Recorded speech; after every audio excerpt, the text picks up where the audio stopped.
This is the second time I've done some filming. The first time I was using a new camera and I've still got to figure things out. This is my little Sony Handycam that I'm filming with right now. The other one, I don't remember the name of it. It's really high dollar and it does a wonderful job. I've got the instruction booklet down there. I got to figure out how to make it film longer than 14 minutes and then shift gears.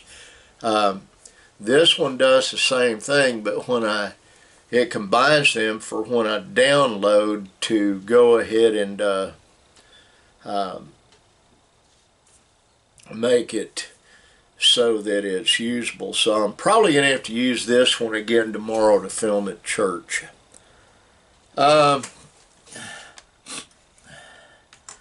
I'm trying to think on how to phrase some things that I really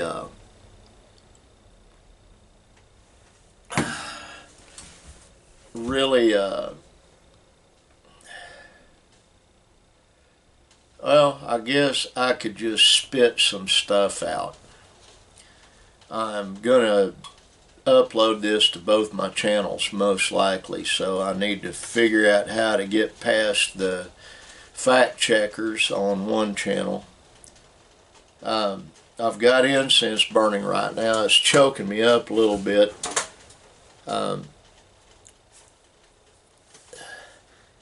I have folks that get a hold of me that are really worried, and they look at me as some kind of bastion of strength when that's really not true.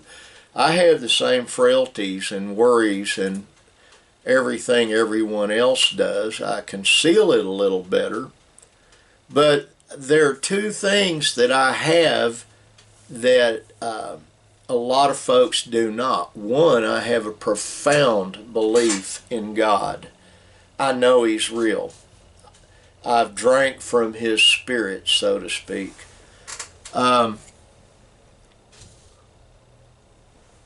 You have to understand God's real. He loves us. We're His children. He created us. And that gives you an assurance, even with all the physical and emotional pain everyone's going through right now. And I'm no different than you. I'm doing the same thing. I'm going through emotional and physical pain. I'm in pain right now. I have a really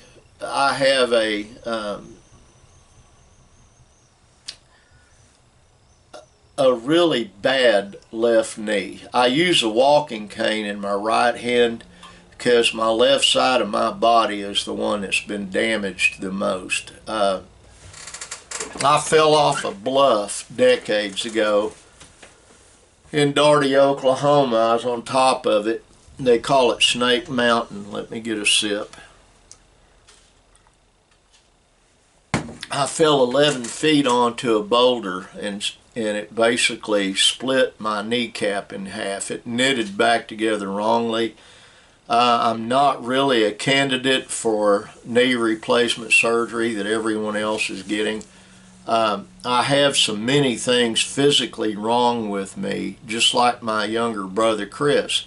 He needs it desperately, but his heart will not allow him to do it. He's got congestive heart failure. I don't have that, but I have other things that preclude me from being able to do it. And I'll just leave it there. However, I use a walking cane, sometimes two walking canes. And I'll go into an anecdote and then I'll get into a serious discussion about some things. This morning I went to Walmart, my son Nick and I did, and he dropped me off in front of the store, and there's one of those electric carts. I call them go-karts.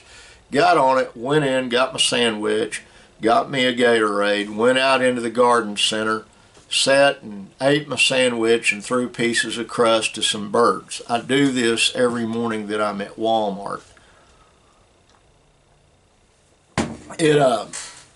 it calms me.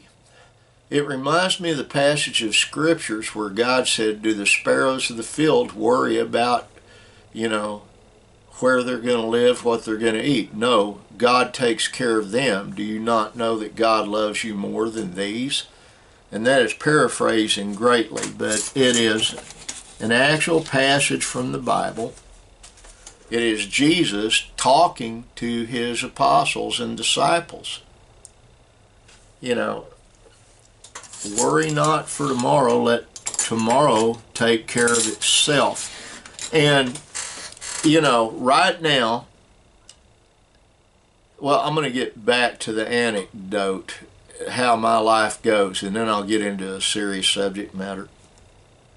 I went in, I tried to buy an extension cord to charge this other camera, and it did not,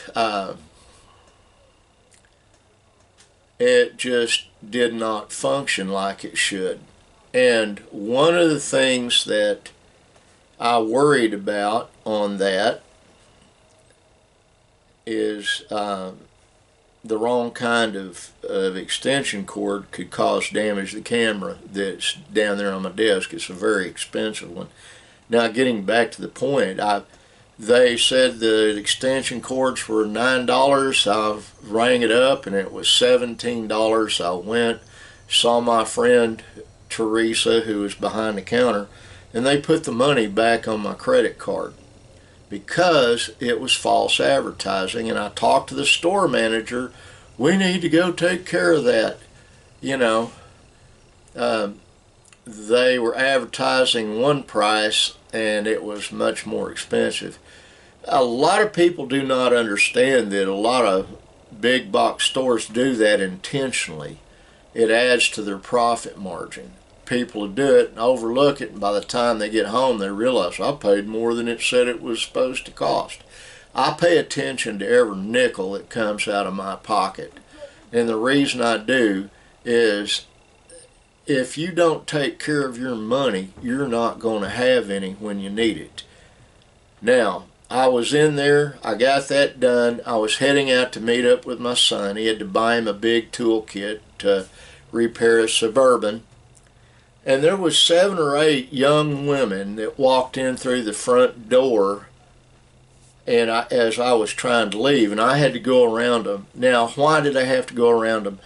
I weigh 240 pounds. I'm overweight. I should weigh around 190 to be at my optimum weight. I weigh a lot more than that. I'm 50 pounds overweight, but I'm losing weight.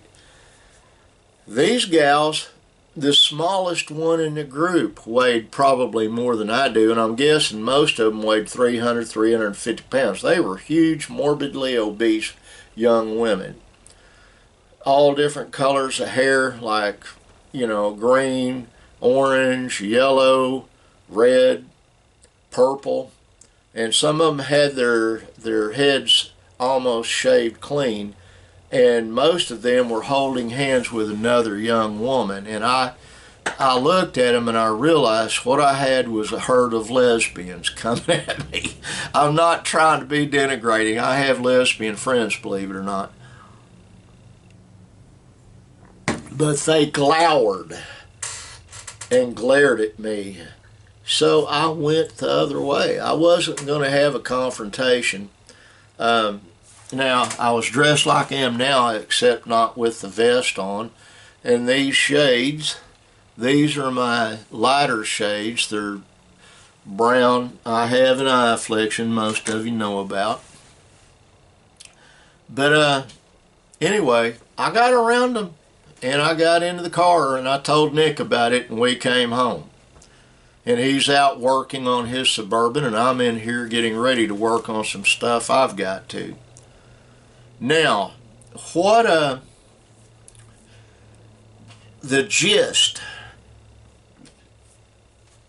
of what I'm about to talk about is why I have people getting a hold of me. It seems like everyone is worried. Now, I made a statement I have a knowledge and an absolute firm belief in God. I do. I know He's real. The other thing I have is a big family and a good support base. I've got children, grandchildren that love me, friends that love me, church family that love me, and this gives me comfort. If you do not have someone that is your security base, even if it's just your parent and it's your children, it doesn't mean someone to financially give you security. I'm talking about emotional and spiritual security. You need to develop that. I have friends that are on Facebook and get a hold of me in text message that are homeless. As strange as that sounds, it seems like, well, let's put it this way, the government will give you a cell phone. They'll provide service for one. I still see the little shade tents all over the place once in a while, especially during the summer. Free phones, government phone. President Barack Hussein Obama is the one that started that. And it's one of the few good things he actually did. Now, I've got people that are going to just tear me up over that statement. I'm not a Democrat, I'm not a Republican, I'm a libertarian. I believe we need less government interference and more freedom. And we need to keep what money we earn. Because right now, me, you, and everyone else in this nation are taxed to death. We pay taxes on things we shouldn't have to. But this election coming up, whether it is Harris that gets elected or Donald Trump that gets elected, most people that are in the know expect there to be an explosion. You have people that just absolutely hate Donald Trump. And I'm not a Trump lover. I'll tell you that up front. I'm not. He is someone that was born with a silver spoon in his mouth. He was born into a wealthy family. But guess what? On the flip side, so was Kamala Harris. Her parents were college professors or something like that. I'm not real sure on it. I do know she didn't. I did a little research. She did not grow up poor. And folks, she never worked in McDonald's.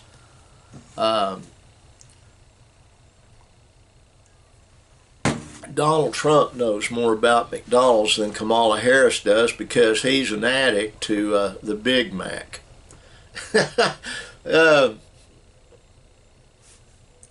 I'm not a McDonald's fan. When I do go to a fast food restaurant, it's usually Carl's Jr. They use real beef. My wife and I ate there yesterday, I think it was. What? Let's see. This is Saturday. Yeah, it might have been yesterday. And bless her heart, my wife has put up with me for 48 years. I don't know how. I'm not easy to get along with, and I'm not easy to deal with. I'm trying to learn how to be. Now, I will say something before I close this. You need to get as much rest, physical rest, as you can. I'm not saying you need to be lazy and lay around all the time. I have a tendency that I don't sleep at night. I've got my brain won't shut down. And I'll go 3, 4, 5, 6 days with little sleep. And it catches up to me, and last night it did. I slept 12 hours. 12 hours. Had acid reflux, but I got more sleep last night than I've gotten probably in the last 8, 9 days combined. And I feel better for it. So what is the lesson, boys and girls? Number 1, if you don't believe in God, well, you've got a problem coming up, and if you do, you need to gain an affiliation with him above all else. Love God above all else, because he's got your back. You might not believe that, but he does. And number two, get you a support base. There are some folks that are just so miserable that they don't have one and probably couldn't get one. Don't be one of those folks. And like my homeless friends, unfortunately, I've got 4 or 5 friends Facebook friends who get a hold of me that are homeless. If they were in Las Vegas, I have a good friend named Craig Stark that he's a missionary and he's a pastor and he could help them. But these folks are in northeast, east, and northwest Oklahoma. And Oklahoma is not a good place to be homeless, because there's relatively little anybody can do for you. I go down to Ardmore once in a while with my wife. This coming Thursday I've got to go down there, and you see homeless people all over the place. And Ardmore has a lot of violence going on right now because people are hurting, and you got drug gangs all over the place down there. But I got sidetracked. I want you to know this. This crazy, crippled, ugly old man loves you. I do. I pray for everybody. Now, like the sign up there says, right there, be kind. Always be kind. You can't go wrong being kind to others. Love you guys. Now, bye.